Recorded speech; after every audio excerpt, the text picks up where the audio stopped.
In this video, I'll show you how to read the monthly performance email and what to focus on first. Start here.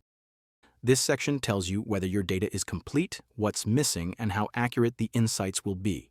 It shows whether flagged stock count items were double-checked, how many invoices were processed for you, and how much of your sales are not linked to recipes. If something is missing here, the numbers below will be less accurate. I'll jump into Stockify and show you where to verify this quickly. In the Verify step, the system recognized that these items dropped or increased significantly in value compared to previous counts. That might mean it was counted wrong.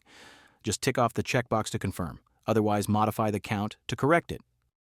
Let's move to the next. This section shows the most important action you can take right now. It highlights the POS buttons that are not linked to recipes and how much they contribute to your total sales.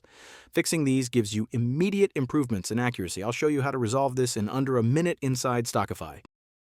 You'll find these tasks in the User Center up in the top right corner. If the recipe is already created in Stockify, you can link it directly.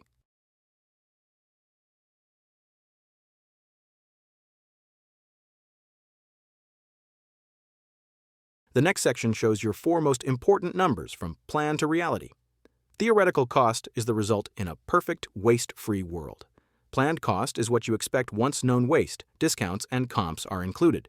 Variance is what you didn't plan. This is where hidden losses are.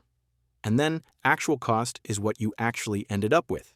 The goal is simple: reduce variance to bring actual results closer to planned performance.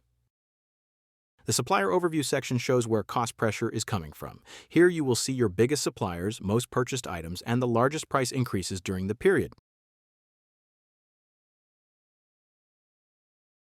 And at the bottom of the email, you'll find direct access to your reports: cost and variance, profit report, Supplier Overview, and year-to-date versions of all 3. In the next videos, I'll walk through each report and show you exactly how to use them.